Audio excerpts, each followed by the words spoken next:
So I'm sitting there, patiently waiting, and I'll repeat that. I am patiently waiting, but these two are going back and forth about something I have never heard of, nor do I give a damn about. Now, I need to stay patient because I'm here for support, right? And that's the most important piece. I need to show that I'm here for support. But they're going back and forth about some type of cervix dilating chart, centimeters and babies' heads dropping. Man, I don't give a damn about any of that shit. I'm here for one reason only. Doc, I need you to tell us when my child is going to make her grand entrance. That's all. I need to know when my child is going to make her premiere. And I need to know right now, because I am up against the clock. I'm sorry. I think I jumped into that pool of the story and didn't give you guys a little bit of the rundown. So I apologize for that. Give me a second and I'll start all over again for you. Everyone has a grip on life. Everybody feels like they have a handle.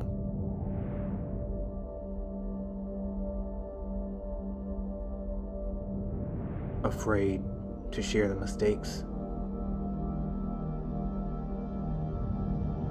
The stories are what connect us. They are the key.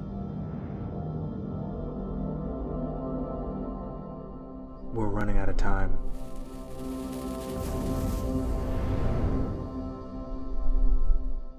So it's Thursday, November 14th. I get a call early in the morning. It's Marie, it's my girlfriend at the time. And she says, "Hey Lorenzo, I think we need to go to the doctor. I think I'm about to have M&M." Now you may ask yourself who M&M is. I don't need to tell you who Marie is, because if you saw some of the other stories, you know exactly who she was. And plus, I guess I just told you anyways. M&M was my child that was getting ready to be born. And we called her M&M for multiple reasons, but the main reason is because her father liked candy and hell, it seemed like it fit. Nevertheless, she was getting ready to make her grand entrance to this world. And Marie was complaining about some stomach pain and that she needs to go to the doctor because she thinks she's about to have M&M. So I decided to go to the doctor with Marie to show support.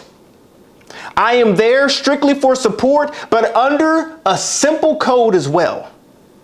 I'm stressing out. And why is because I have this simple dilemma going on, all right? We are about to have our championship game, okay? I'm in college and I play football, and we are about to have a championship game this Saturday, being November 16th. You don't understand. This is the first conference championship opportunity that we've had for this school ever. The first. So we have to win this game. And it's a noon game. Once again, it's a Saturday when it's going to take place. But I'm sitting in this doctor's office with Marie because she's saying she's having stomach issues when I don't think my child's ready to come yet. So I think you're caught up at this point. Let me fast forward a little bit. So after I asked the doctor specifically about when he thinks M&M will come and make her premiere, he looks at both Marie and I and he says, "You know what? By the current trend and just seeing how all the movement is taking place, I don't think your little one will be here until either the beginning or middle of next week." My eyes light up, right? I crack a little smile. I look at Marie like, yes, right? And the reason why is because now it buys me that 48 hours that I needed. Because I can travel down to that specific city to take place in that championship game. I can win that championship with the team. We can come back with our rings, and I can see my child be born. I can go 2 for 2.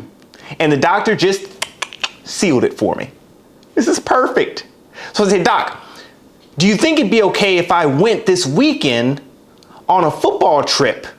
I'll be back Saturday evening. Do you think I'd be okay to do that, or do you think I'd miss anything?"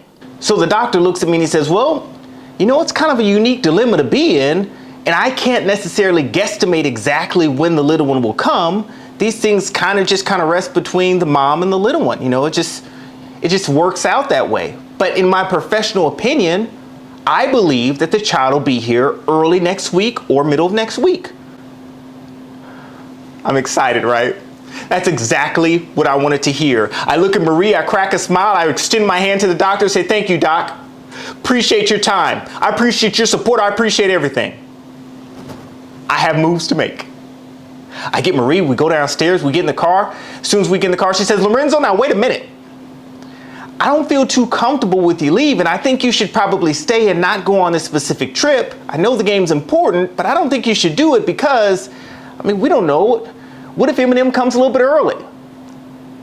I said, now Marie, now damn it, you are not a doctor. You're not a doctor. And you just heard what the doctor said. He gave his professional opinion. We've got early next week to mid next week. That gives me 4 or 5 days. 4 or 5 days. You know how I'm going to feel knowing that the team may lose without me being there with them. Because I decided to sit here with you and hope that maybe our child doesn't come too late. Come on. That's not the way to look at it, right? Now, needless to say, she didn't speak to me for the rest of the ride home. That's not important. Once I got home, I packed everything I needed. Because that next day, being November 15th, a Friday, that next day, we had to take our trip. So, get in the car next morning, throw all my stuff in the back seat, driving down the street. Now, about this time, I don't want to age myself, but about this time, a song was recently at the top 5, top 10 list. And you may have heard it before. It's called Dilemma by Nelly, and I think it's featuring Kelly Rowland. Not important. Nevertheless, it comes on to the radio. I nod my head to it, right? I'm kind of excited about it because I'm thinking to myself, sucks about the dilemma she's in, but at least mine's taken care of, right? Get to the field house, get everything else, got everything taken care of, put everything on the bus, we take that shot. Now mind you, this bus ride is about 4 to 5 hours away. So we finally get to where we're going around noon time frame. We get into the hotel, get comfortable, take ourselves a little bit of nap. A few hours go by, and then we get ready for dinner. Phone rings. It's Marie. I'm sure she probably wants to bitch me out a little bit more, but that's not a problem, right? And plus she's probably under a little bit of pressure, so if there's anybody to be bitched out, why not it be me? So I pick up the phone. What's up, man? What are you doing? She says, I told you. I'm sorry? She said, I told you that I was going to have Eminem a little bit early. I'm on my way to the hospital right now, and I'm about to have her probably within the next 2 hours. So you need to figure out how to get back here ASAP. So I try to calm her down. So Marie, come on. What's probably going to happen is you're going to go talk to the doctor. He's going to say that you still are probably in a little bit of pain. Let me give you some meds for that, but the little one's not ready to come yet. No. Let me send you back home and you get some rest. That's what the doctor's going to say. Marie says, damn it, I'm not going to argue with you. I'm telling you, I'm about to have the little one now. I need you to get back here ASAP. Now, in the back of my mind, I got to be honest with you, I was thinking to myself, well, clearly that shit isn't going to happen because I came on a charter bus with 50 to 100 other people, which that's not important, but I had no way to get back. So I said the one thing that I thought I should have said. If I was in her position at that time, I said what I thought would be the right thing to say. So I said, Marie, you're going to do great. Good luck. Now, I know some of you are going to say, that's probably the wrong thing to say. But at that time, I didn't know what else to say, right? If I was getting ready to have a child, I'd want somebody to wish me luck and stuff.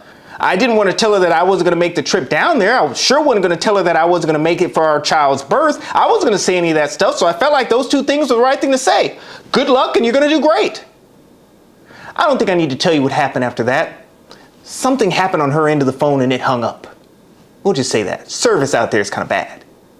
So nevertheless, my evening was a little bit fun-packed, right? Because I'm calling some of my family members, making sure they get over there, check out, see what's going on. I'm excited, just getting some updates here and there. The fellows are excited for me too. And, this goes all the way throughout the night. So finally, I get a call back from Marie, and this is later on in the evening. She says she's doing good and the little one's doing good. And they send over some pictures.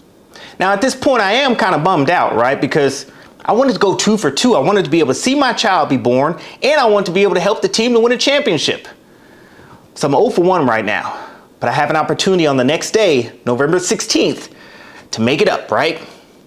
And that's exactly what I plan on doing. So the next day comes, November 16th. And we are playing this team that is not very good, but who knows? Anybody that knows anything about sports knows you have to play the game to see who's better.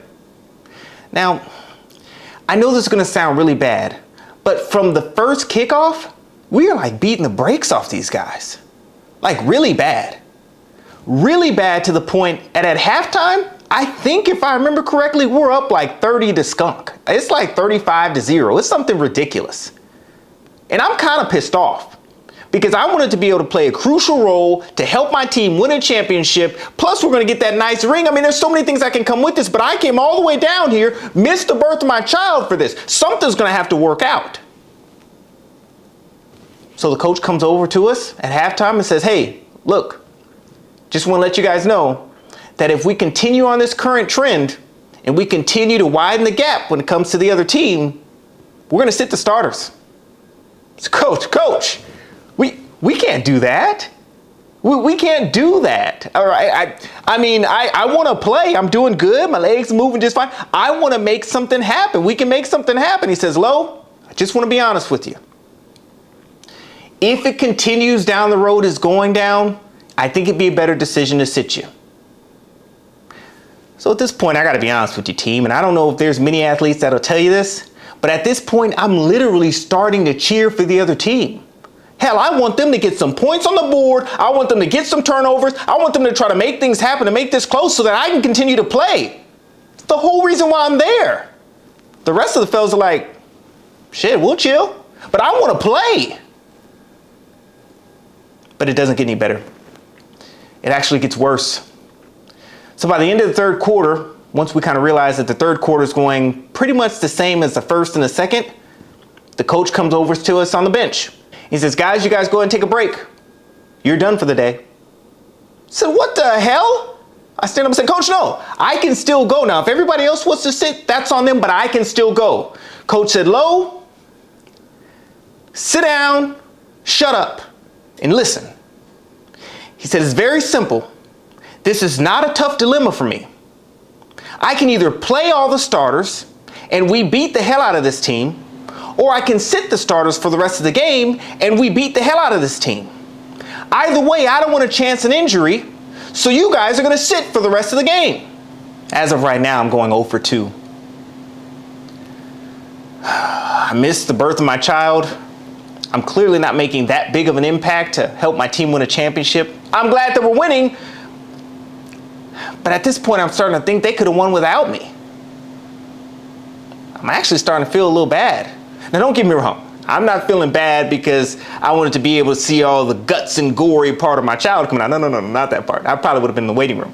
What I'm saying is I'm missing out on the part that I probably would have been able to make a bigger impact on. So let's see. I probably let down Marie. Probably let down my parents.